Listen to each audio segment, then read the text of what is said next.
Rover's booth at the New York International Auto Show, checking out the new Range Rover Sport, and Andrew's going to walk us through some of the differences and some of the cool features of the Range Rover. So, Andrew, do you want to just give us a quick overview of the instrument cluster here, or the infotainment system, and then we'll touch on the very cool digital instrument cluster over there. Sure. So at Land Rover, we focus on touchscreens because we believe that's the best technology, that's the most intuitive and easiest for customers to use. So the touchscreen includes audio video systems. This particular car has rear seat entertainment, so that's included here. You can control that from the front. A hard drive based navigation system, and of course your Bluetooth phone when one is paired. We also, so we can briefly show you, I'll show you some audio video stuff. So you can do things like radio, you can do satellite radio, you can do multiple Sirius satellite radio not inserted. So you can do multiple things like control your DVD audio or CD, multiple sources like iPod, Bluetooth streaming audio, there's an aux jack, there's a USB jack, and of course you can download up to 10 discs in full fidelity onto the hard drive of the system. So you can do all that there. You can control video. For the front screen, you can actually watch a movie while the car is parked if you'd like, or you can control the rear screen, and there's 2 different programs that can play on the 2 different screens back there. So if you've got kids in the back, you can control it all back here, or you can allow them to do the control. And there's also some RCA adapters in there, so you can play games if the kids have a video game system and keep it nice and quiet while you're driving. Absolutely. And there's also Whitefire headphones back there. So if they're watching movies, you put on the headphones, you can listen to an audio program through the front system, and you don't have to worry about it. You can keep the kids nice and happy for the long drive. So besides that, of course, on-road navigation system. We also offer, and I didn't show you this in the preview, we also offer, let me go back. I didn't want to do a destination. I wanted to, I'm not going to be able to show it for you right now. There is off-road navigation as well. So, of course, it's a Land Rover. It's capable of going off-road. We want to encourage and help people when they do it. So if you go off-road on trails, it'll breadcrumb for you. It'll show you trails so you know how to get back home. Right. Very important. So not just roads. Obviously, we're sitting here in Manhattan. You can see those roads, and as we saw earlier, there's plenty of traffic on them. Now, one of the things I want to point out to our readers is the junction view functionality. So, you want to just explain this real quick and the thought process behind junction view? Sure. This vehicle is equipped with 5 surround cameras. There's 2 in the front bumper. There's 2 under the outside rear view mirrors, and there's 1 in the back.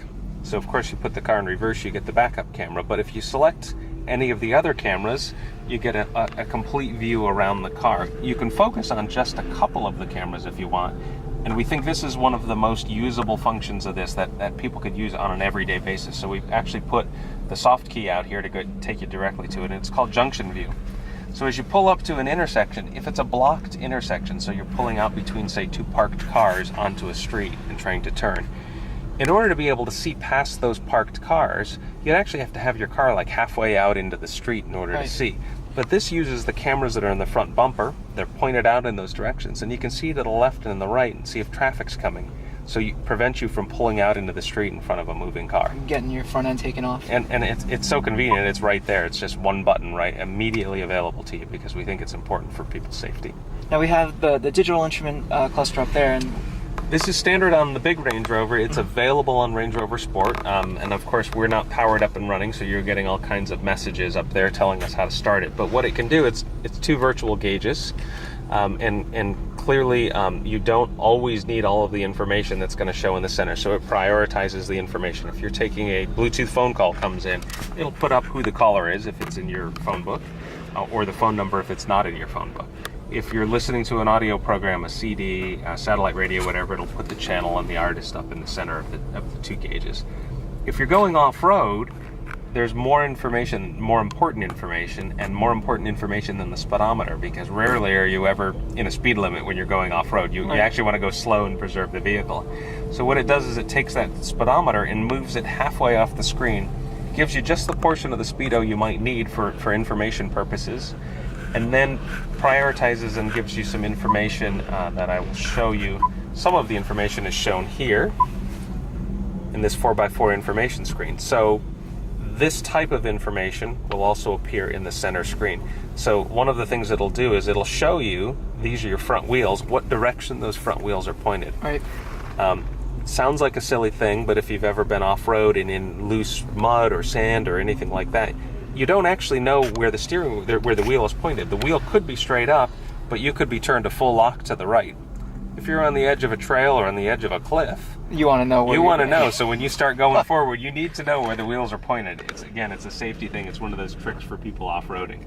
And speaking of off-road, we want to talk about the terrain selector over here. So do you want to just kind of give us an understanding of what it'll do and the new auto feature? Absolutely. So this is Terrain Response 2. We've had Terrain Response for a number of years. Terrain Response 2 actually has an auto function. So the basics of Terrain Response, it controls all of the traction control systems, the steering feel, the braking, the shift patterns, the throttle response. So it controls traction control systems, all of those things to optimize the off-road capability. Terrain Response 2 has the auto program. So you're driving down the road on a normal basis, Terrain Response is always active. It's always monitoring conditions and optimizing for you. If you're going off-road, you need more specialized programs. The car should drive differently, or you need to drive it differently if you're in sand versus if you're on slippery grass or if you're on rocks. Right? So the car knows how to optimize itself for that. So the old system, you would raise the button, you would tweak it, and you could put it in the different modes, and it optimizes all those systems, and that information is duplicated on the screen up there. The new system, if you just leave the button down and you're in low range, actually senses what it's doing and how it's gaining traction and determines, my wheels are slipping a great deal. I'm on wet grass, which is one of the most slippery surfaces. So I then sense and put the car in that terrain response mode automatically. So the car already does it for you. You don't even need to touch it. You might go another couple hundred feet and be on rocks. And once you're on rocks, it notices that you need that rock crawl program. So then it switches the system over to rock crawl. So it can essentially change as the conditions change, but it optimizes the program for those conditions. Okay. Again, this is the new Range Rover Sport coming from Land Rover. It's a very cool car, truck. It's definitely made for off-roading, and there's some really interesting features here going on. So this is Dan Halley with Laptop Magazine, and we're reporting to you from the New York International Auto Show.